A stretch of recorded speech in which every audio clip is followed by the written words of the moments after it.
Hello students, welcome to our YouTube channel Times Career. Students, आज का जो topic है आपका मैट्रिक्स का है, जो कि बहुत ही ज़्यादा इम्पोर्टेंट क्वेश्चन है, जो लिखा हुआ है मोस्ट इम्पॉर्टेंट क्वेश्चन MCQ, यानी आपका अदर कम्पिटिटिव में भी ये क्वेश्चन आता है। जैसे कि अभी फ़िलहाल अगर आप देखोगे कि SI का एग्ज़ाम होने वाला है, बिहार SI, उसमें भी मैट्रिक्स से क्वेश्चन आता है, उनमें से भी इसमें आपका क्वेश्चन पूछा जाता है। इसलिए इस क्वेश्चन को आपको ज़्यादा समझने की कोशिश करना है और शुरू से अंत तक वीडियो को ज़रूर देखेंगे, जो कि हमारे पास बहुत ही कम क्वेश्चन है, लेकिन जितने भी क्वेश्चन है सारा इम्पोर्टेंट क्वेश्चन है और इस क्वेश्चन को आप ज़रूर हल करेंगे, क्योंकि बोर्ड एग्ज़ाम के लिए तो ये मस्ट है, क्योंकि उसमें ये मिस नहीं हो सकता है, 100% की गारंटी। इसीलिए इस वीडियो को शुरू से अंत तक देखेंगे और दूसरों में शेयर करने की कोशिश करेंगे। चलिए पहला क्वेश्चन हम लोग स्टार्ट करते हैं। पहला क्वेश्चन है आपके पास, which one of the following is a scalar matrices. यानी आपके पास क्वेश्चन का कह रहा है क्या, which of the following of is a scalar matrix, या इनमें से ऑप्शन देख के आपको बताना है कि कौन सा ऑप्शन स्केलर मैट्रिक्स का है। तो सबसे पहले आपको ये चीज़ समझना पड़ेगा कि स्केलर मैट्रिक्स होता क्या है। स्केलर मैट्रिक्स होता है कि आपके पास जो प्रिंसिपल डायगोनल एलिमेंट्स सेम हो, जैसे यहाँ पे 5 है, 0 है, 0 है, 5 है। इसका मतलब कहने का मतलब है कि प्रिंसिपल डायगोनल एलिमेंट्स आपके पास सेम एलिमेंट हो, अदर एलिमेंट्स जो 0 हो जाए, यानी नन डायगोनल एलिमेंट्स क्या हो जाए, 0 हो जाए, तो वो क्या कहलाता है, स्केलर मैट्रिक्स कहलाता है। तो चलिए देखिए, यहाँ पे ऑप्शन देख के आपको ऐसा मालूम चलेगा कि प्रिंसिपल डायगोनल एलिमेंट्स में जो सेम एलिमेंट्स है वो किस ऑप्शन पे है। तो ऑप्शन नंबर सी पे देखिए, यहाँ पे -8 0 0 -8, यानी आपके पास सेम एलिमेंट्स -8 -8 किस में है, सी नंबर पे है, इसीलिए ऑप्शन नंबर सी सही हो जाएगा। नेक्स्ट क्वेश्चन देखेंगे हम लोग। नेक्स्ट क्वेश्चन है आपका, कहता है कि the trace of the matrixes ये इक्वल टू, ये मैट्रिक्स आपका दिया हुआ है 1 -5 7 0 7 9 11 8 9, ये एलिमेंट्स है और ये एलिमेंट्स जो है बहुत ही ज़्यादा इंपॉर्टेंट है और ये समझने की कोशिश करेंगे कि ये ट्रेस ऑफ मैट्रिक्स, ये ट्रेस क्या होता है, यानी डायगोनल के एलिमेंट्स को जब हम लोग ऐड करते हैं तो वो ट्रेस ऑफ मैट्रिक्स कहलाता है। तो चलिए देखिए, डायगोनल का एलिमेंट्स क्या क्या है आपके पास। देखिए इस मैट्रिक्स में डायगोनल एलिमेंट्स यही है, तो इसका एलिमेंट्स क्या क्या है, 1 है, 7 है, +9 है। जब इसको ऐडिंग करते हैं तो कितना आता है, 17 आता है। तो चलिए देखिए ऑप्शन कौन सा सही होगा, ऑप्शन नंबर ए सही हो जाएगा। तो ट्रेस ऑफ मैट्रिक्स जब भी पूछे तो आप इसी तरह से सॉल्यूशन करेंगे। नेक्स्ट क्वेश्चन, क्वेश्चन नंबर 3 को देखेंगे हम लोग।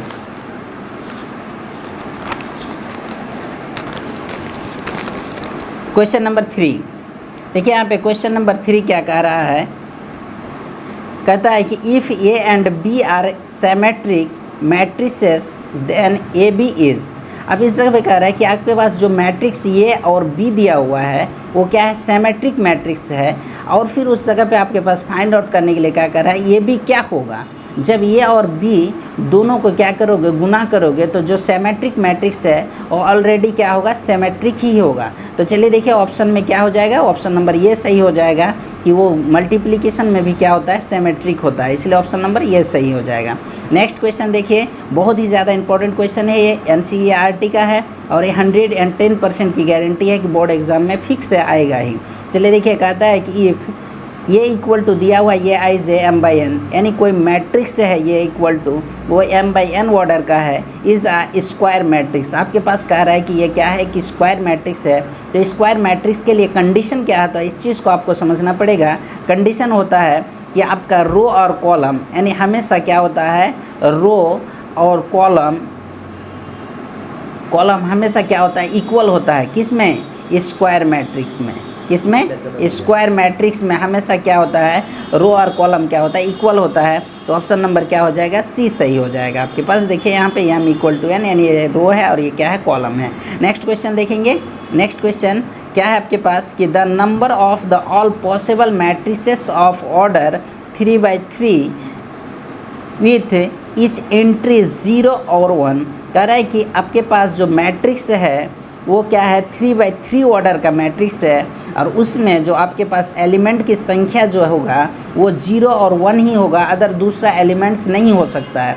इसलिए आप सोच लीजिए कि इसमें जब मैट्रिक्स आप तैयार करोगे तो कितना मैट्रिक्स तैयार हो सकता है। तो इस जगह पे आपके पास दिया हुआ है जो मैट्रिक्स का ऑर्डर है वो 3/3 ऑर्डर का है। तो यह साबित होता है कि अगर कोई 3/3 ऑर्डर का मैट्रिक्स है तो उसमें एलिमेंट्स की संख्या कितना हो सकता है, एलिमेंट्स की संख्या हो सकता है आपके पास 3 × 3 करोगे तो आपके पास क्या हो जाएगा, 9 हो जाएगा। तो एलिमेंट्स की संख्या कितना हो जाता है, 9 हो जाता है। और उस जगह पे कह रहा है क्या 0 और 1 ही उस मैट्रिक्स में क्या हो सकता है, एंट्री हो सकता है, अदर दूसरा एलिमेंट्स नहीं हो सकता है।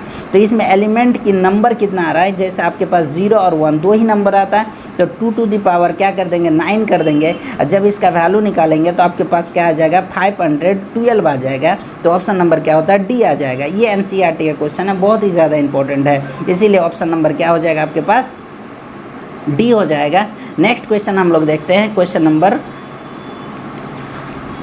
6 को देखते हैं।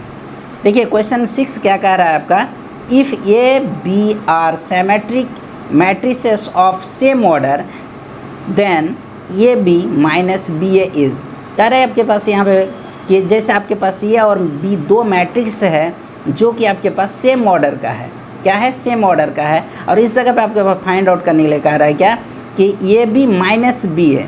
आप ये चीज़ समझिए ये कि जब आपके पास मैट्रिक्स में जब ए बी या बी ए जब भी क्या कहेगा बीच में माइनस का साइन आ जाए तो आप ये समझ जाना है कि आपको क्या होता है, एसक्यू सिमेट्रिक होता है। और जब इनके बीच में प्लस का साइन आ जाएगा तो ये फिक्स है क्या हो जाएगा, आपका सिमेट्रिक हो जाएगा। तो जब माइनस है तो आप ये समझ जाओ कि क्या हो जाएगा, एसक्यू सिमेट्रिक हो जाएगा। इसीलिए ऑप्शन नंबर क्या हो जाएगा, ये सही हो जाएगा। नेक्स्ट क्वेश्चन आप लोग देखते हैं, बहुत ही ज़्यादा इंपॉर्टेंट क्वेश्चन है।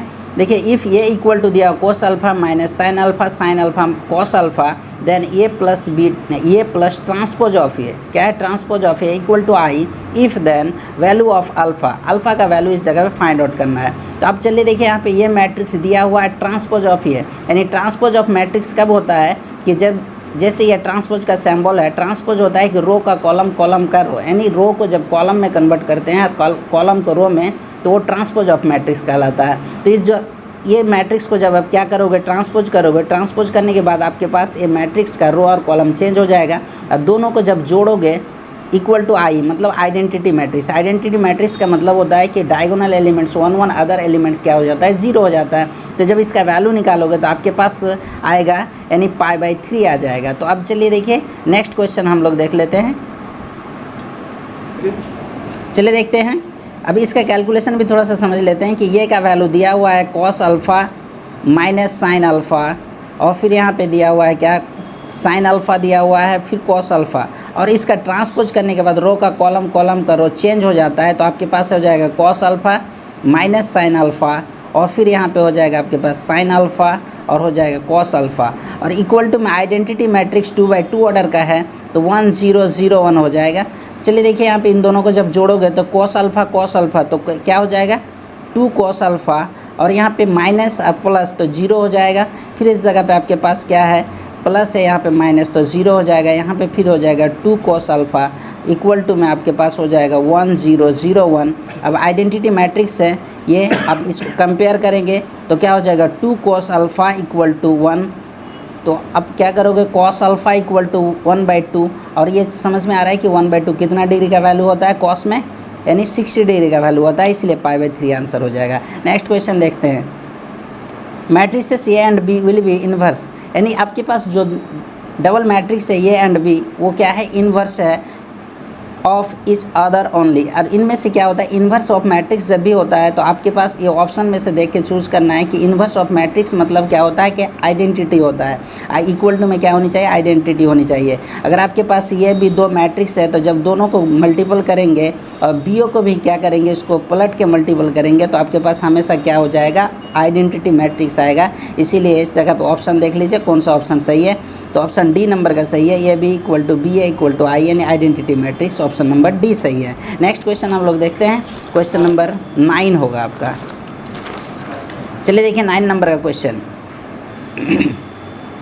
If the matrix A is both symmetric and skew symmetric, then आपके पास कह रहा है कि आपके पास जो मैट्रिक्स है ये वो क्या है, सिमेट्रिक एंड एस्क्यू सिमेट्रिक है। तो आप इस जगह पे रिजल्ट आपको क्या हो जाएगा, इस चीज़ को देख लीजिए कि ये इज़ अ डायगोनल मैट्रिक्स। अगर डायगोनल मैट्रिक्स होता है तो वो क्या दोनों क्या सिमेट्रिक एंड एस्क्यू सिमेट्रिक होगा। फिर उसके बाद ये इज़ अ जीरो मैट्रिक्स, उसके बाद ये is a square matrix, then none of this. तो आप इस जगह पे देख लीजिए जब आपके पास क्या है ये सिमेट्रिक और एस्क्यू सिमेट्रिक दोनों मैट्रिक्स होता है, उस कंडीशन में हमेशा क्या होना चाहिए, मैट्रिक्स जीरो मैट्रिक्स होना चाहिए। जब जीरो मैट्रिक्स होगा तभी वो दोनों कंडीशन पे क्या हो जाएगा, सिमेट्रिक एंड एस्क्यू सिमेट्रिक होगा। तो देखिए यहाँ पे ये is a zero matrix and option number क्या हो जाएगा, बी सही हो जाएगा। नेक्स्ट क्वेश्चन हम लोग देखते हैं क्या कर रहा है, इफ़ ये is a square matrix such that ये स्क्वायर इक्वल टू ये, यानी आपके पास कह रहा है कि ये इक्वल टू ये, देन ये प्लस ये का whole cube minus 7a is equal to, आपके पास ये स्क्वायर का रिजल्ट ही ये दिया हुआ है। तो फाइंड आउट करने के लिए कह रहा है कि ये प्लस आई प्लस ए का होल क्यूब माइनस 7i, ये फाइंड आउट करने के लिए कह रहा है कि इसका वैल्यू क्या होने वाला है। इस जगह पे ऑप्शन आपके पास 4 ऑप्शन है। तो सबसे पहले क्या करेंगे, ये प्लस बी का होल क्यूब का फॉर्मूला लगा देंगे। तो आप चलिए देखिए यहाँ पे आई प्लस ए का होल क्यूब और फिर माइनस 7i। तो चलिए देखिए ये क्यू प्लस बी क्यू का फॉर्मूला आपको अच्छी तरह से मालूम है, ये क्यू होता है यानी आई का क्यू करोगे तो आई ही हो जाएगा, और फिर यहाँ पे प्लस या लिख देते हैं आई क्यू, और फिर यहाँ पे क्या हो जाता है आपके पास, यानी ये का क्यू हो जाएगा और प्लस 3ai इंटू ए प्लस बी, ये भी फार्मूला होता है यानी आई प्लस ये हो जाएगा। और ये भी फार्मूला आता है जैसे ये प्लस बी का होल क्यू बराबर होता है ये cube plus B cube plus 3a square B plus 3b square, ये भी फार्मूला होता है। तो दोनों में से कोई एक फार्मूला यूज़ कर लेंगे जिससे कि आपके पास इजी गोइंग में सॉल्यूशन हो जाएगा। तो यहाँ पे हो जाएगा आपके पास यानी आई क्यू प्लस ये क्यू, और फिर यहाँ पे इससे इसके साथ गुना करेंगे तो आपके पास प्लस क्या आ जाएगा, 3a ही आएगा।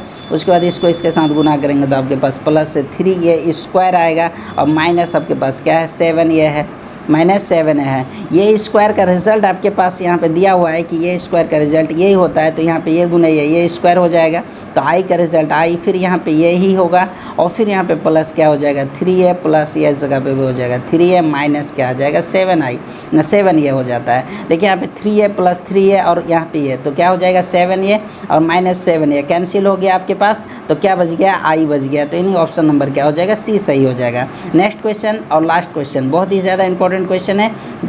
कह रहा है कि इफ़ ये is a invertible matrix of order 2 then determinants of ये इन्वर्स इज़ इक्वल टू, यानी कह रहा है क्वेश्चन में आपके पास कि अगर आपके इन्वर्टेबल मैट्रिक्स हो, ये कोई क्या है इन्वर्टेबल मैट्रिक्स हो, तो ये इन्वर्स का डिटर्मिनेंट्स क्या होगा। तो चलिए देखिए यहाँ पे डिटर्मिनेंट्स ऑफ ये तो नहीं होगा, लेकिन आपके पास ये मैट्रिक्स पे इन्वर्स है, इसीलिए 1/, क्या हो जाएगा आपके पास डिटर्मिनेंट्स ऑफ ये हो जाएगा। तो ऑप्शन नंबर क्या हो जाएगा, बी सही हो जाएगा। तो इस तरह से आपके पास 11 क्वेश्चन कंप्लीट हुआ, और बहुत ही ज़्यादा इंपॉर्टेंट क्वेश्चन था, इसीलिए आप इस चीज़ को एक बार नहीं समझ पाओगे तो 2 बार 3 बार 4 बार जितना बार हो सके इसको देखोगे और सारे क्वेश्चन को क्लियर करने की कोशिश करोगे, जो कि बोर्ड एग्ज़ाम के लिए बहुत ही ज़्यादा इंपॉर्टेंट है। चलिए आज के लिए थैंक यू।